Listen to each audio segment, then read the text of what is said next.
Hello viewers, আসসালামু আলাইকুম। আমি আছি ইসরাফিল, আপনাদের সাথে। আপনারা দেখছেন ডিজিটাল লার্নিং ইউটিউব চ্যানেল। আজকে আমরা শিখব কিভাবে আপনার রাউটারের অ্যাডমিন পাসওয়ার্ডটা চেঞ্জ করবেন। অনেক সময় নতুন ক্ষেত্রে আপনাদের যখন একটা নতুন রাউটার কিনে আনেন, তখন সেটার পাসওয়ার্ডটা শুধু থাকে অ্যাডমিন, ইউজার নেম এবং পাসওয়ার্ড অ্যাডমিন দিলেই রাউটারের ভিতরে প্রবেশ হয়ে যায়। তো অ্যাডমিনটা কীরকমের থাকে? ছোটো হাতের ADMIN অ্যাডমিন লেখাটা থাকে। তো সেই ক্ষেত্রে যে কেউ আপনার রাউটারে প্রবেশ করতে পারে। তো অন্য কেউ যাতে আপনার রাউটারে প্রবেশ করতে না পারে, সেই কারণে আপনার অ্যাডমিন পাসওয়ার্ডটা পরিবর্তন করতে হবে।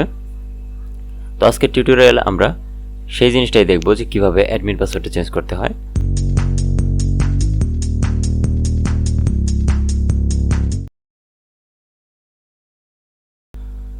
সেটা করার জন্য আপনার সর্বপ্রথম যেতে হবে যে কোনো একটা ওয়েব ব্রাউজারে।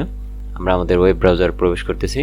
ওয়েব ব্রাউজারে যাওয়ার পর আপনারা সার্চ বক্সে লিখবেন 192.168.0.1। দেখেন এখানে চলে আসছে 192.168.0.1। তো এটা হচ্ছে টিপি লিঙ্কের ডিফল্ট একটা আইপি অ্যাড্রেস। এটাতে দিলে আপনারা টিপি লিঙ্কের অরিজিনাল ওয়েবসাইটে প্রবেশ করতে পারবেন। তো এটা লিখে আপনারা এন্টার দিবেন। এন্টার দেওয়ার পর আপনাদের সামনে এরকম একটা ইন্টারফেস চলে আসবে। আপনারা যারা নতুন রাউটার ইউজ করেন তাদের এখানে ইউজার নেম এবং পাসওয়ার্ড দুইটা অপশনই আসবে। আমি আমার ইউজার নেমের অপশনটা হাইড করে রেখেছি, যার কারণে শুধু পাসওয়ার্ডটাই দেখাচ্ছে। তো আপনাদের নতুন অবস্থায় ইউজার নেম এবং পাসওয়ার্ড দুইটাই আসবে। তো আপনারা কি করবেন, যেহেতু আপনাদের রাউটারে ঢোকার পাসওয়ার্ডটা চাচ্ছে, তো সেই ক্ষেত্রে আপনাদের রাউটারে ঢোকার যে পাসওয়ার্ডটা থাকে অ্যাডমিন, সেটা এখানে টাইপ করবেন। তো আমরা আমাদের পাসওয়ার্ডটা টাইপ করে দিচ্ছি। তো আপনারা দেখতেই পাচ্ছেন আমাদের পাসওয়ার্ডটা আমরা টাইপ করে দিয়েছি। আমাদের যেহেতু পুরাতন রাউটার, সেই কারণে আমাদের অ্যাডমিন পাসওয়ার্ডটা আগে চেঞ্জ করা ছিল, তারপর আরেকবার চেঞ্জ করে দেখাই। তখন আপনারা লগ ইন দেবেন। দেখেন লগ ইন দেওয়ার পর আপনাদের এরকম একটা ইন্টারফেস চলে আসবে, আপনাদের রাউটারের ভিতর প্রবেশ হয়ে যাবে। তারপর আপনি অ্যাডমিন পাসওয়ার্ডটা চেঞ্জ করার জন্য সোজা চলে যাবেন নিচের দিকে। এখন দেখেন সিস্টেম টুলস নামের একটা অপশন আছে, এই যে নিচের দিকে সিস্টেম টুলস, এখানে আপনারা ক্লিক দিবেন।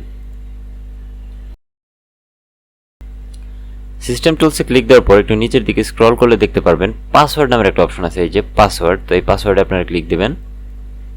পাসওয়ার্ডে ক্লিক দেওয়ার পর দেখেন এখানে তিনটা অপশন চলে আসছে, ওল্ড পাসওয়ার্ড, নিউ পাসওয়ার্ড এবং কনফার্ম পাসওয়ার্ড।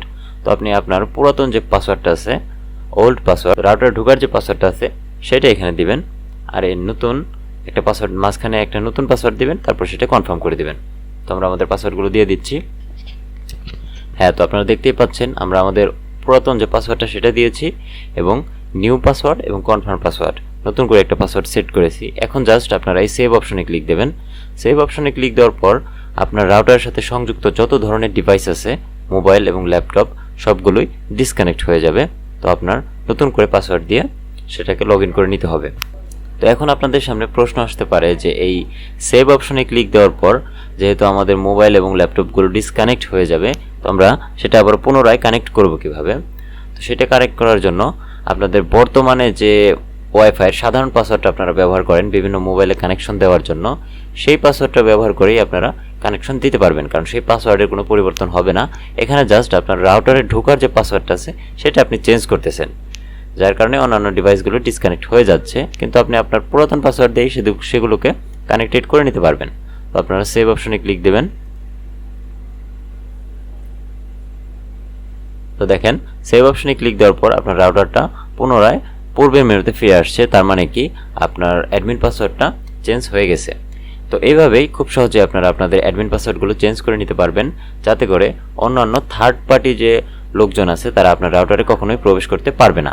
তো একটা নতুন রাউটার কিনে আনার পরে আপনারা সর্বপ্রথম আপনাদের অ্যাডমিন পাসওয়ার্ডটাই চেঞ্জ করবেন। এটা খুবই গুরুত্বপূর্ণ, যাতে করে অন্য কেউ আপনার রাউটারের ভিতরে প্রবেশ করতে না পারে।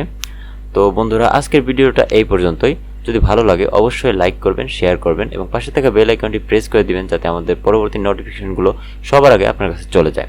তো নতুন কোনো ভিডিও পাওয়ার আগ পর্যন্ত ভালো থাকুন, সুস্থ থাকুন। আল্লাহ হাফেজ।